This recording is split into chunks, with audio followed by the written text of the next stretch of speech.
A couple hours ago, residents of La Bota Ranch met at an elementary school near here for a town hall meeting to discuss that road. That proposed road would connect Pico's Road to La Bota Ranch, but residents are worried their security and their privacy would be lost. And that chase ended at 10:45 a.m.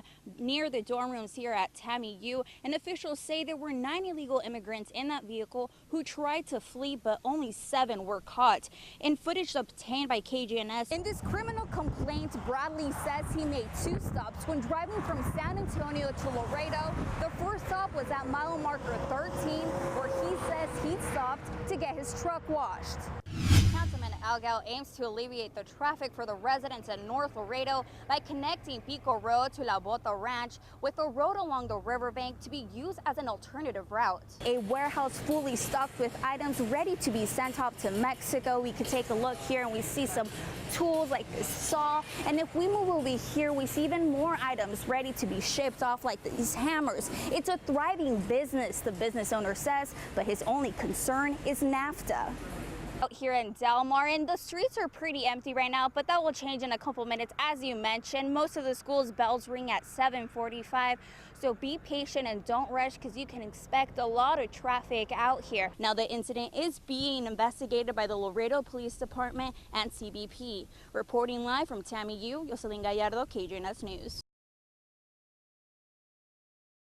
Bernie Valdez describes his neighborhood on Ridgemore Lane as quiet and peaceful, especially the home right next door. Hidden behind uncut grass and tall trees, Bernie says the man next door was always a mystery. Very quiet person. He never talked to anybody. He would only answer if you would talk to him. Other than that, but his conversations were very brief. But despite the minimal interactions, Bernie noticed his neighbor in his late 70s hadn't been seen for over a week. Looking through his backyard fence, Bernie could spot a light shining through his neighbor's window, only making him wonder more. After talking to other neighbors, the police was contacted to check in on the elderly man. Authorities got here to this location. They went ahead and they tried to make contact. Nobody answered the door.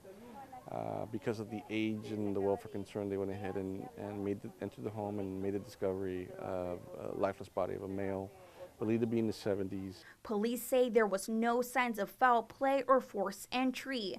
But after neighbors insisted someone else lived with him, police continued their search and made another discovery, a homemade coffin. They did do a search of the home and they did find what is being described as a custom box, if you will, and the remains of what appears to be a female. Police have not confirmed the relationship between the two, but neighbors say it was his mother who lived with him, but they hadn't seen her in several years. And the neighbors would continue asking him, how's your mom doing? And this was just recent, about 2 weeks ago, and he stated she's doing okay, she's inside. LPD says it is not clear how long the body of the woman had been there, but do confirm it was decomposing. Now LPD will begin an investigation on the 2 deaths. Even though Bernie and other neighbors say something always felt off, they never imagined an outcome like this. But really it was just all kind of sarcastic remarks about what could probably be happening. But other than that, it's gotten pretty creepy here just hearing about it. It's a gloomy sky and mountainous terrain as 6 platoons make their way down the last hill that makes up the Crucible. The Crucible is the last challenge that stands in the way of a recruit becoming a Marine. For 54 hours, recruits apply all they have learned during boot camp. They hike 31 miles full of obstacles, have limited food, and get no more than 4 hours of sleep. I wanted to give up, but I just kept pushing. For me, it was the 8-mile hike, which was really long, and I was about to give up. It was just mental exhaustion. It wasn't that much physical, it was just mental. Once they make it down the final hill, Platoon 3113, all present. Also known as the Reaper, the recruits set down their 65-pound gear they carried throughout the Crucible. Then they gather.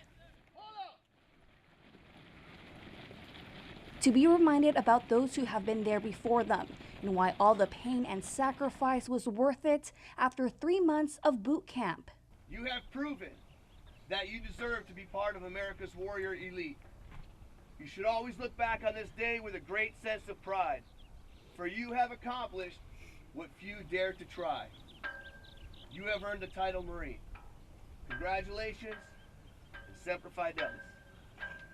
Are you ready? Yes, sir! You sure? Yes, sir! For some, they couldn't hold back the tears, realizing that was the moment their hard work had paid off.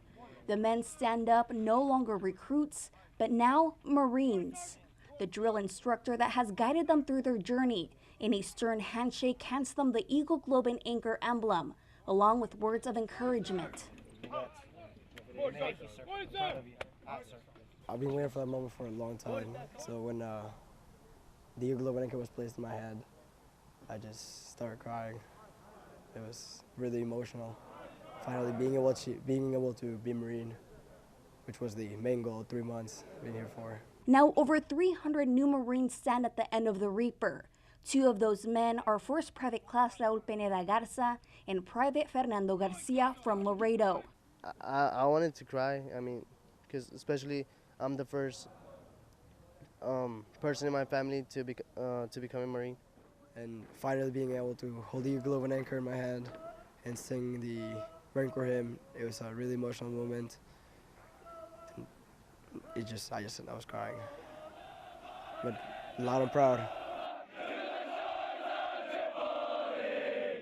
Platoons head back to squad base to get cleaned up for the Warriors' breakfast. The first meal these now new Marines have had in 54 hours. Piles and piles of food, and to top it off, cake to celebrate the new Marines. Now as Marines, they are allowed to eat with their drill instructor and say their name, which is not allowed as recruits. Pineda Garza and Garcia, along with the others, will now prepare for graduation. 3 months ago, they walked in as civilians, and now they stand proud as Marines. New breed, old breed, it doesn't matter as long as it's the Marine breed. It was my life goal, so I am extremely proud, extremely grateful. I'm ready to keep on the traditions and just do whatever I need to do as a Marine.